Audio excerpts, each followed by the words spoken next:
Fala, meus amigos do YouTube, tudo bem com vocês? Mais um vídeo aqui no canal e hoje um vídeo onde eu fiz algumas perguntas lá no Instagram, né? Na realidade deixei a caixinha de perguntas para vocês já tem algum tempo e bastante gente mandou perguntas. Então assim, como foi muitas perguntas, eu vou fazer 3 vídeos respondendo perguntas, tá? Esse é o primeiro, então se você não me segue no Instagram, já segue lá, tá aparecendo aqui na tela para vocês, @beneditosoficial, lá você consegue falar diretamente comigo e quando eu lançar uma caixinha de perguntas ou coisas do tipo, você consegue, né, interagir, participar com a gente desses vídeos como o de hoje. Hoje está um dia chuvoso, é domingo, aqui na pizzaria nós não trabalhamos, então se tiver alguns mosquitinhos aí, me perdoe, tá? Mas é que realmente está tempo de chuva e esses mosquitinhos são uma verdadeiras pragas, né?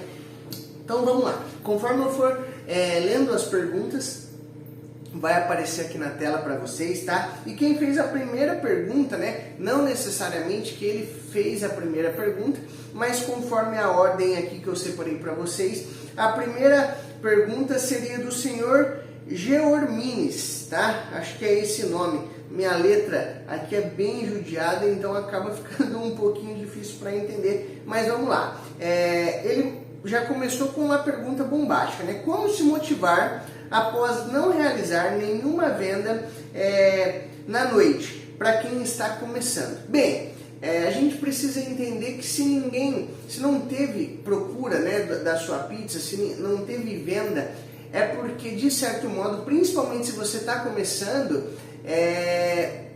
ninguém está sabendo do seu produto, né? Ou então poucas pessoas estavam sabendo e as pessoas que sabiam naquele dia não queriam comprar o seu produto. Então o que precisamos fazer? Ser conhecido, né? Quanto mais pessoas souber do seu produto, quanto mais pessoas souber da sua pizzaria, automaticamente aumenta todas as chances de você vender muito mais, né? Então assim, imagina igual eu, tô numa cidade de 50 mil habitantes, tá? Aproximadamente, né? Igual o Casimiro falou no vídeo dele, 47, o nosso censo aqui acho que está em 45, 47 também, mas a população sempre fala que é um pouquinho mais. Então vamos resumir nos 50 mil habitantes. Eu preciso que 50 mil pessoas saibam que a Pizzaria Benedita existe, para ter uma rotatividade entre os clientes. Ou seja, não é todo mundo que vai pedir pizza na sexta-feira, não é todo mundo que vai pedir no sábado, nem na terça, nem na quarta, nem na quinta.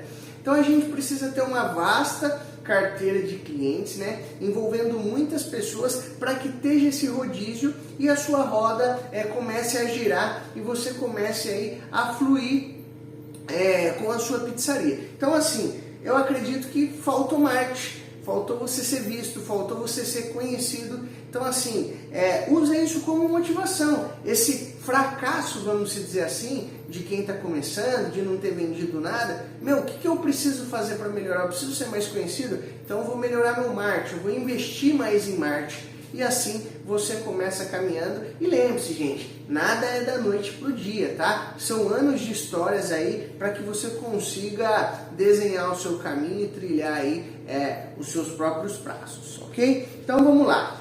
A segunda pergunta vai aparecer na tela também para vocês, tá? Todas as perguntas. É a Primoura. Como foi para você virar empreendedor? O que fazia antes da pizzaria? Bem, quem adquire a nossa apostila, né, a gente tem uma apostila chamada 15 pizzas de sucesso para o seu delivery, onde eu conto toda a minha história ali, enfim, é um curso completo de pizzaiolo, tanto para quem já está no mercado, quanto para quem quer começar. Lá eu falo um pouquinho da minha história, que minha mãe já teve pizzaria, meu pai já teve pizzaria, tá? E a Pizzaria Beneditos, ela na realidade é a minha terceira pizzaria. Eu tive uma pizzaria no ano de 2012, se eu não me engano, acho que chamada Pizzaria Jung. Por que Jung? Era de Júnior e Guilherme, né? Então foi a primeira pizzaria minha, junto com um amigo meu, que nós iniciamos, deu super certo, mas no meio do caminho eu sofri um acidente, enfim, migrei para outros caminhos. Depois eu tive a Pizzaria Central, essa pizzaria ainda existe em Santa Cruz, já está aí com 8, 9 anos de história, tá? É uma pizzaria que é consolidada aqui na cidade, os donos, né, que compraram de mim na época, o Flávio e a Silvia, souberam trabalhar muito bem a marca e tem uma posição no mercado muito positiva, tá? E de 4 anos para cá, né, 4 anos e meio para cá, a gente tem a Pizzaria Benedito's. Mas eu já tive loja de utilidades, já tive depósito de gás, academia de musculação, bar, a Carol já vendeu roupa, nossa, já tivemos lanchonete. Na realidade são tantas coisas, já tive loja de roupa masculina também, são tantas coisas que eu já fiz, né? Tentando acertar algumas já com a pizzaria também, para tentar fazer 2 coisas ao mesmo tempo. Então assim, eu já estou no comércio, bem dizer, desde quando eu nasci, né? A minha carteira de trabalho eu só tive 2 registros, tá? O resto foi tudo trabalhando para mim mesmo. Hoje a gente paga o nosso INSS, né? E desde quando eu me conheço por gente, o meu pai já está no comércio, não necessariamente com pizza, mas sempre no comércio. Então acho que está no sangue, está na veia, e basicamente é isso, tá? A terceira pergunta, Gui Jesus 2 fez a seguinte pergunta: como você fez o seu cardápio? Nosso cardápio, como eu falei para vocês, eu já estou na 3ª pizzaria. Então quando eu criei a Jung, eu tinha bastante pizzas, tá? Que veio do cardápio da minha mãe.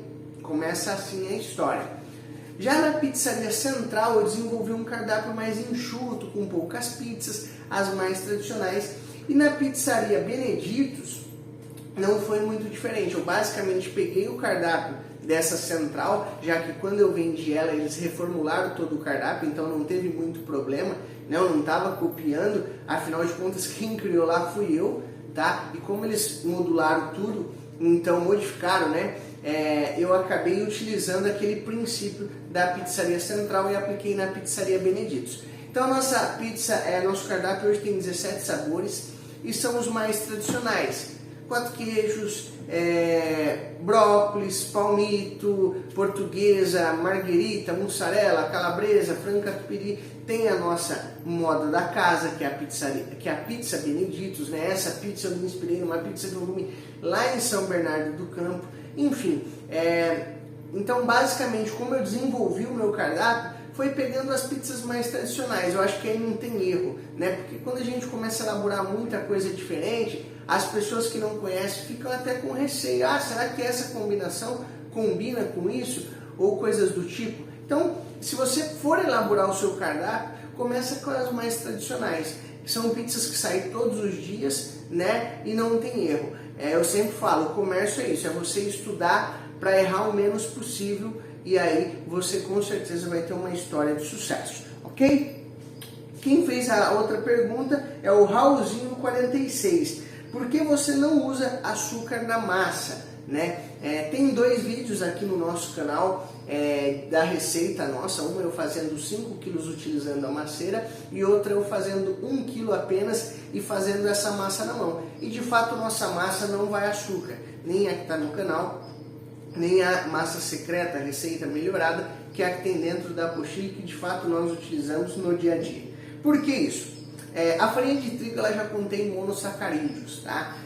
Se vocês quiserem saber mais a fundo disso, procura monossacarídeo, farinha de trigo, vocês vão entender um pouco mais sobre isso. Aqui eu vou resumir. Monossacarídeos são as açúcares natural da farinha de trigo. Então a farinha de trigo por si só já contém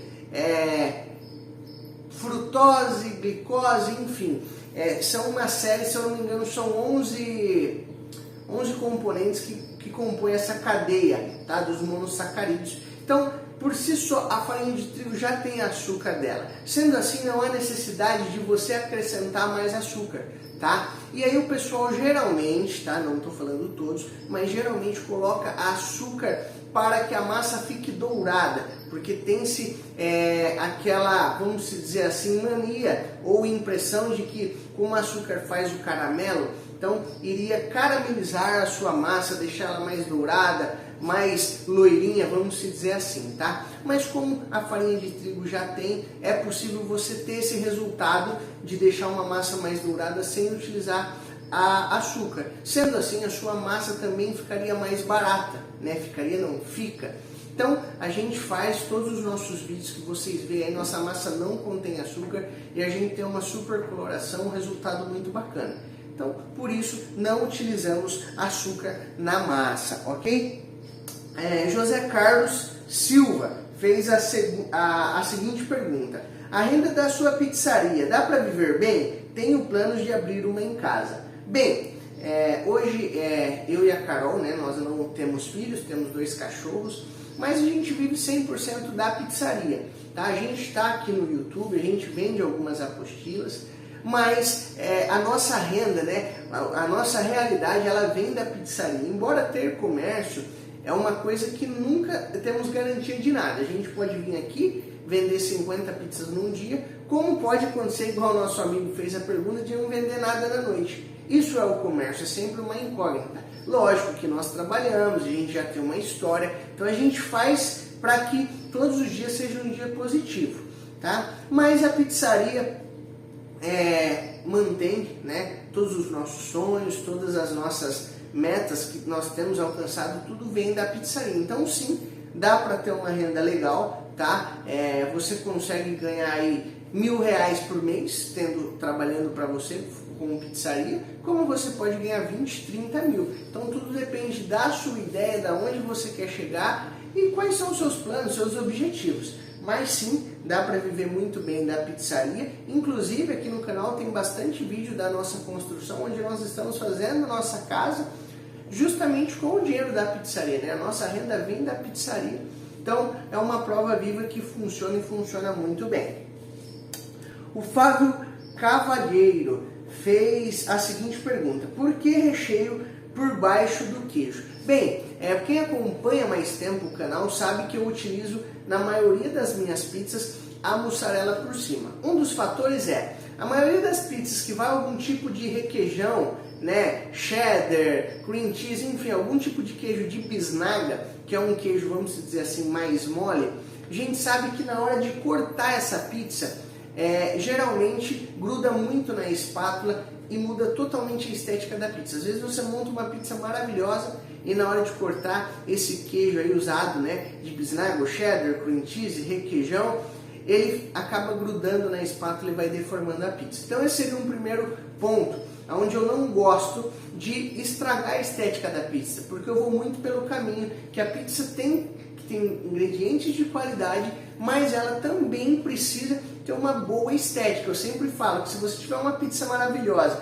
e o cliente abre a caixa e tem uma pizza feia, já quebra o clima, né? E quando a pizza também é muito linda, mas o sabor é ruim, não funciona. Então é uma junção de coisas, bons ingredientes para que se tenha um sabor maravilhoso e a estética, né? Então o cliente abre, vê aquela pizza maravilhosa e automaticamente também tem um sabor incomparável. Eu digo que é a combinação perfeita. Então o primeiro fator seria esse: quando nós colocamos a mussarela por cima, ela sela tudo isso, o corte fica perfeito e a estética também não muda. Segundo, se nós formos analisar a pizza de frango, por exemplo, aonde você colocaria queijo, frango e requeijão, por exemplo, né, o famoso catupiry. Quando o frango está exposto, né, por mais que o catupiry esteja ali por cima, mas ele não vai completar totalmente, o forno, seja ele paulistano, que é o que nós utilizamos e é patrocinador nosso aqui no canal, seja um forno a lenha ou até mesmo um forno esteira, que são fornos de altíssima pressão, né, em relação ao calor, esse frango tende a ressecar. Então quando nós colocamos a mussarela por cima, a mussarela naturalmente, seja ela de boa qualidade ou de péssima qualidade, ela vai soltar um óleo natural. Lógico, se a mussarela for ruim, solta aquele óleo, fica aquela coisa horrível. Mas se for uma mussarela boa, ela solta um mínimo de óleo, que além de proteger o frango, ou seja, o seu frango ficar mais úmido, vamos dizer assim, ela ainda hidrata esse óleo. Então ela hidrata esse frango, né? Ela dá um sabor a mais, tá? Então por isso que nós utilizamos a mussarela por cima. Nesse caso do frango, nesse caso das finalizações da pizza, particularmente eu acho que a estética muda e fica melhor. Mas não tem nada que proíba, né? Ou não tenho nada contra quem usa mussarela por baixo. Enfim, essa foi uma maneira que nós utilizamos. Os clientes gostam, né? A gente já está anos no mercado fazendo dessa maneira. Então assim, foi uma técnica que eu desenvolvi, uma percepção que eu tive que funciona muito bem e para nós dá resultado. Então por isso a mussarela sempre por cima e não por baixo do recheio, tá? Virtual Saucer BR. No início do seu negócio, quantas pizzas eram vendidas por dia? Você lembra quantas nós falávamos? Não lembra, né? Mas se eu não me engano, acho que nós tínhamos a meta de vender 40 pizzas por dia. Por semana. 40 pizzas por semana. Por que isso? Porque nós tínhamos, quando a Benedito surgiu como pizzaria, porque o Benedito já existe como pastelaria, como vendas de salgados, enfim, era uma lanchonete, a gente meio que, vamos dizer assim, estava atolado. Não ia para frente nem para trás, uma dificuldade absurda, e aí resolvemos voltar a trabalhar com pizza. Então assim, a gente fez uma conta que para pagar as nossas contas, precisaria vender média de 40 pizzas por semana, tá? Então a gente lutava para bater esses números. Vou falar para vocês que nas primeiras semanas, a gente não vendeu isso, mas conforme o tempo foi melhorando, a gente foi atingindo esses números e hoje a gente vende aí 4 ou 5 vezes mais por semana, tá? Então assim, não vou falar quantas pizzas por dia, até porque no começo a gente começou trabalhando só sexta e sábado, depois ficou quinta, sexta e sábado, depois foi de terça a domingo, enfim, hoje a gente trabalha de terça a sábado, tá? Mas no início a gente tinha a meta de 40 pizzas por semana, que era o que atendia as nossas necessidades. E para finalizar esse primeiro vídeo de perguntas, né, vamos ter mais 2, como eu falei, Luli MMA7. Como assar pizza no forno paulistano e evitar que a mussarela ferva? Tá? Geralmente existe um tempo correto para assar a pizza, tá? Se você for pegar as pizzas napolitanas, eles brigam muito que a pizza precisa estar no forno a lenha por 90 segundos, seria o tempo ideal para ter uma massa assada como se deve assar e ao mesmo tempo assar o recheio. Já no forno paulistano, a média para que uma pizza fique excelente é 2 minutos. Então se você deixa a sua pizza mais que esse tempo, provavelmente as coisas vão começar a fritar, né? Igual você falou aí, ferver a mussarela, tá? Mas também tem a questão de trabalhar com uma boa mussarela. Eu já fiz teste com diversas mussarelas e de fato tem mussarela que ferve. Pode ser o recheio que for, a combinação que for, a mussarela chega a borbulhar. E tem mussarelas que são mais firmes, tá? De boa qualidade, ela gatina, ela adora, mas ela não chega a esse ponto de ferver. Então assim, pode ser que sua pizza esteja ficando mais que o tempo necessário dentro do forno, então você precisa melhorar a maneira de trabalhar com o forno, mas pode ser também a qualidade da mussarela. Bom, pessoal, essa foi 8 perguntas aí que nós separamos para fazer esse primeiro vídeo. Então se você ficou conosco durante esse vídeo inteiro, não deixou o seu like, quero pedir o seu like. Se você ainda não é inscrito no canal, se inscreva. Aqui nós falamos tudo sobre pizza e mostramos detalhadamente todas as coisas. Se você tiver dúvidas, pergunta, entre em contato com nós através do Instagram, @beneditosoficial. Estamos aqui para tentar ajudar e mostrar a realidade baseada no que nós fazemos no dia a dia. Muito obrigado, eu te espero no próximo vídeo e até lá!